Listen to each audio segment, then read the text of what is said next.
News, सच जरूरी है। नमस्कार, एमएनएस न्यूज लाइव में आप सभी का स्वागत है। मैं हूँ आपके साथ अर्शी अंसारी। आइए देखते हैं देश और दुनिया की तमाम खबरें। देवेंद्र फडणवीस की चेतावनी, गलत काम करने वालों को जेल में डालेंगे। भ्रष्टाचार से नेतृत्व और नागरिकों को मिलकर लड़ना होगा। 22 साल का रिश्ता खत्म, योगी के मंत्री का तलाक। आइए देखते हैं खबरें विस्तार से।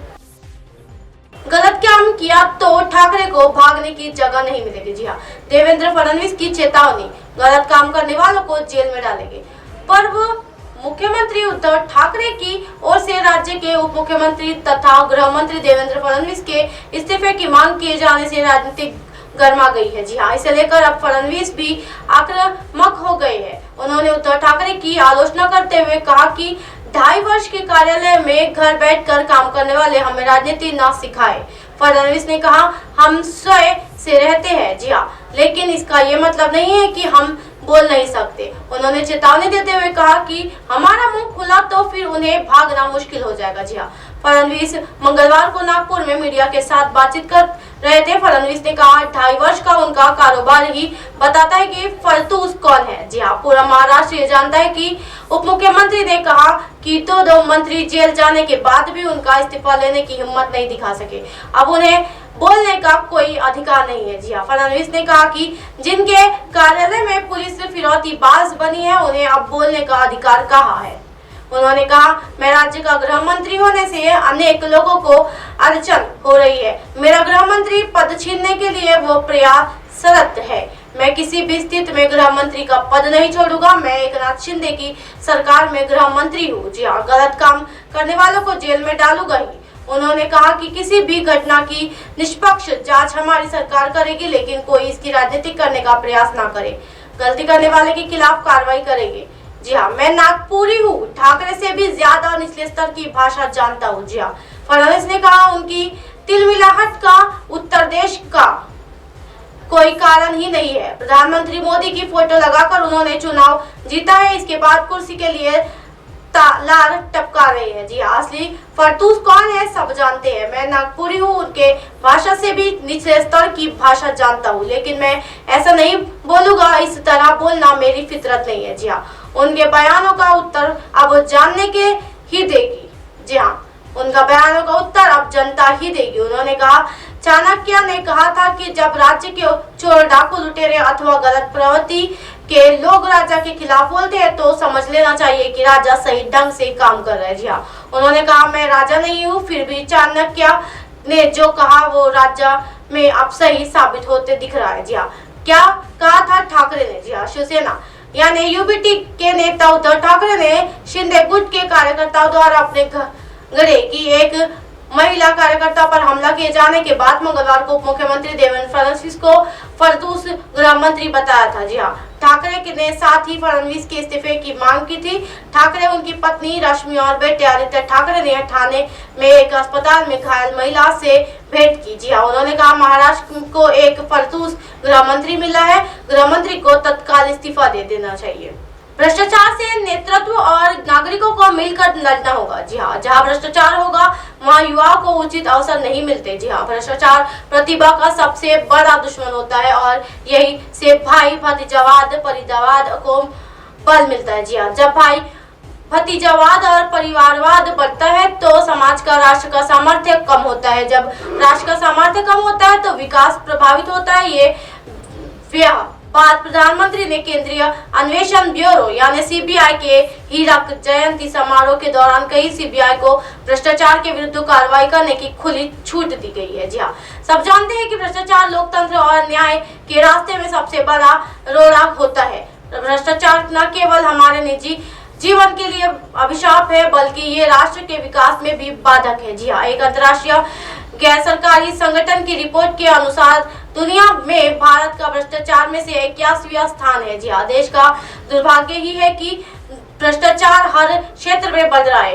कालाबाजारी अर्थात जानबूझकर चीजों के दाम बढ़ाना, अपने स्वार्थ के लिए चिकित्सा जैसे क्षेत्र में भी जानबूझकर गलत ऑपरेशन करके पैसे ऐंठना, हर काम पैसे को लेकर करना, किसी भी सामान को सस्ता लाकर महंगे में बेचना, चुनाव धांधली, घूस लेना, टैक्स चोरी करना, ब्लैकमेल करना, परीक्षा में नकल, परीक्षार्थी का लत मूल्यांकन करना, हफ्ता वसूली, पश्चात पूर्ण निर्णय, वोट के लिए पैसे और शराब बांटना, उच्च पद के लिए भाई भतीजावाद से लेकर रिपोर्ट छापना, ये सब भ्रष्टाचारी ही है और ये दिन ब दिन हमारे देश में ही नहीं बल्कि दुनिया भर में बढ़ रहा है। जी हाँ, और कोई क्षेत्र भ्रष्टाचार से अछूत नहीं है। जी हाँ, ये एक संक्रामक रोग है की तरह है। भ्रष्टाचार कारण ही आज भी हमारे गांव तक बिजली, पानी और सड़क मूलभूत सुविधाएं नहीं पहुंच पाई है। अधिकांश धन कुछ लोगों के पास होने पर गरीबी अमीरी की खाई दिन ब दिन बढ़ती जा रही है। जी हाँ, सरकार द्वारा बनाई गई योजनाओं का लाभ भ्रष्टाचार के कारण गरीबों तक पहुंचना ही नहीं पाता है। जी हाँ, समाज में विभिन्न स्तरों पर फैले भ्रष्टाचार को रोकने के लिए कठोर दंड की व्यवस्था की जानी चाहिए।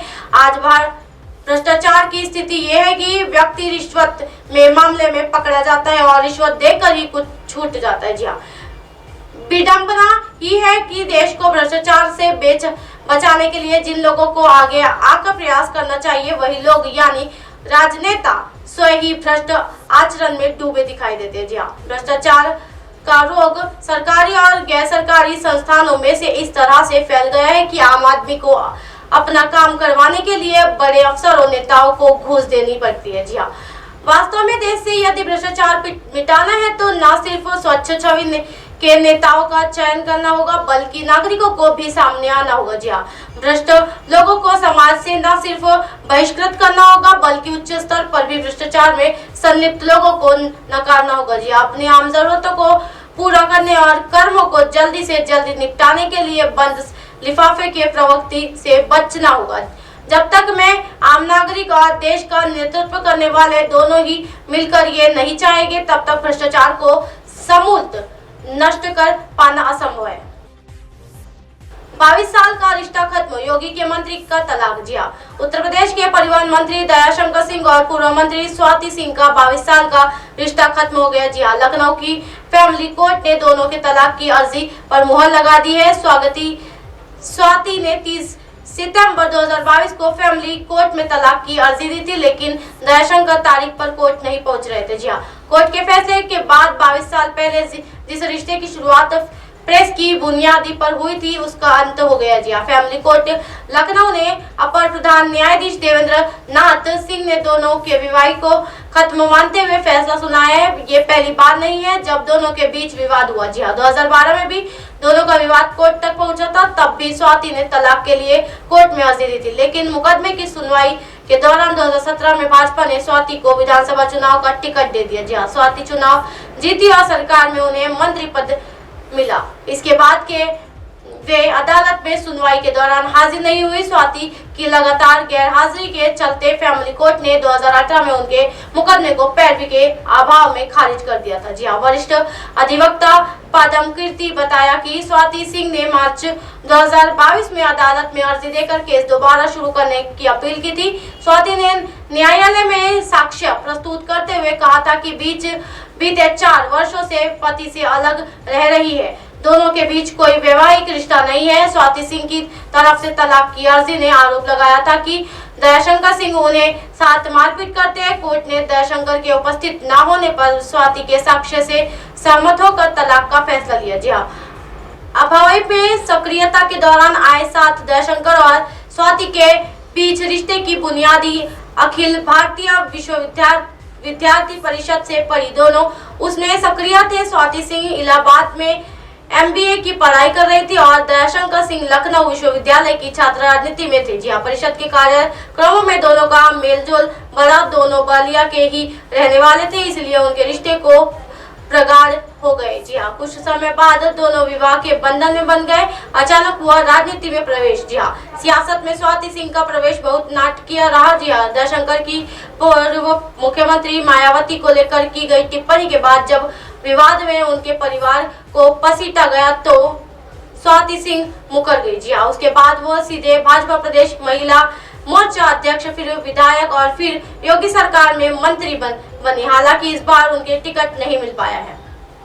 अब आप हमारे चैनल को आपके मोबाइल पर भी देख सकते हैं। मोबाइल ऐप पर देखने के लिए प्ले स्टोर से MNS news TV app download करें। इंस्टा, लिंक, ट्विटर, हाइकुक, फेसबुक और कई सोशल मीडिया के प्लेटफॉर्म पर हमारा चैनल उपलब्ध है।